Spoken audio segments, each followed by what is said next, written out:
আমি Mili Khatun, MA in English, BEd। আপনারা যদি ইংলিশে কথা বলতে ভয় পান কিংবা গ্রামার জানেন তবুও কথা বলতে পারেন না ইংলিশে, তাহলে এই কোর্সটি আপনাদের জন্য। আমরা একদম বেসিক থেকে স্টার্ট করব। প্রথমে একটা কথা মনে রাখবেন, ইংরেজি শেখা কঠিন নয়, শুধু আমাদেরকে রোজ 10 থেকে 15 মিনিট প্র্যাকটিস করতে হবে, কারণ প্র্যাকটিস না করলে আমরা ইংরেজিতে কথা বলতে পারবো না। তাই আমাদেরকে প্রতিজ্ঞা করতে হবে যে আমি ইংরেজিতে কথা বলতে শিখব বা আমি পারবো। ঠিক আছে? আজ আমরা কয়েকটি গুরুত্বপূর্ণ বাক্য শিখব, যেমন হ্যালো, গুড মর্নিং বা good afternoon, good evening, good night. এগুলো আমরা কি গ্রিটিংস জানাই। মানে আমরা যখন কাউকে কোনো টিচার যখন ক্লাসরুমে প্রবেশ করেন তখন আমরা কি বলি? Good morning or good good afternoon. যেই সময়টা থাকে না কেন, আমরা যদি 12টার আগে কোনো স্যার ম্যাডাম আসেন তাহলে আমরা কি বলি? Good morning. আর 12টার আফটার 12 PM, আফটার 12 PM আমরা যদি কোনো স্যার ম্যাডাম আসেন তাহলে আমরা কি বলি? Good afternoon. এবং যদি আমরা সন্ধ্যাবেলা কোনো স্যার ম্যাডামকে দেখতে পাই তাহলে আমরা কি নিবেদন জানাবো?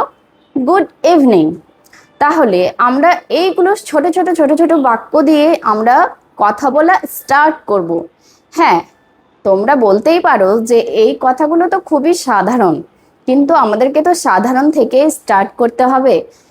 আমাদের যদি কোনো পুচকু স্টুডেন্ট থাকে, কোনো ছোট ছোট স্টুডেন্ট থাকে, তাহলে আমাদের কথাটা খুব ইজিলি বুঝতে পারবে, কারণ ওরা তো আর জানে না, বাচ্চাগুলো ছোট ছোট বাচ্চাগুলো তো জানে না যে ওরা আগে কি দিয়ে শুরু করবে। তাহলে প্রত্যেকেই জানে যে স্কুলে আমাদের স্যার বা ম্যাডাম আসলে আমরা কি বলে নিবেদন করি। তাহলে good morning, good afternoon and good evening, এগুলো হচ্ছে আমাদের বেসিক কনভারসেশনের জন্য একটা স্টার্টিং সেন্টেন্স, বা আমরা এটা দিয়ে জাস্ট শুরু করতে পারি। তাহলে আমরা কি কি শিখলাম?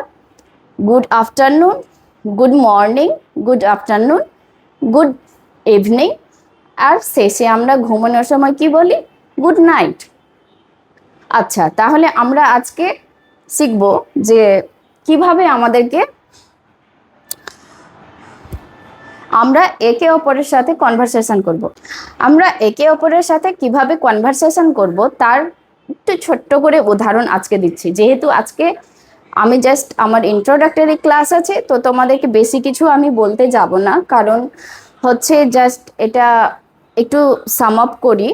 তো আমি দুজনের সাথে কথা বলবো, একজন হচ্ছে রিনি, একজন হচ্ছে সিমি। রিনি যদি বলে হাউ আর ইউ, রিনি কাকে জিজ্ঞেস করছে? সিমিকে। How are you.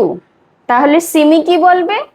আশা করি সবারই জানা আছে, এটা কোনো কঠিন বাক্য নেই, সবারই জানা আছে। আমরা ডেইলি লাইফে আমরা ইউজ করে থাকি যে হাউ আর ইউ বা হোয়াট ইজ ইউর নেম। সব থেকে কমন বাক্য হচ্ছে হোয়াট ইজ ইউর নেম।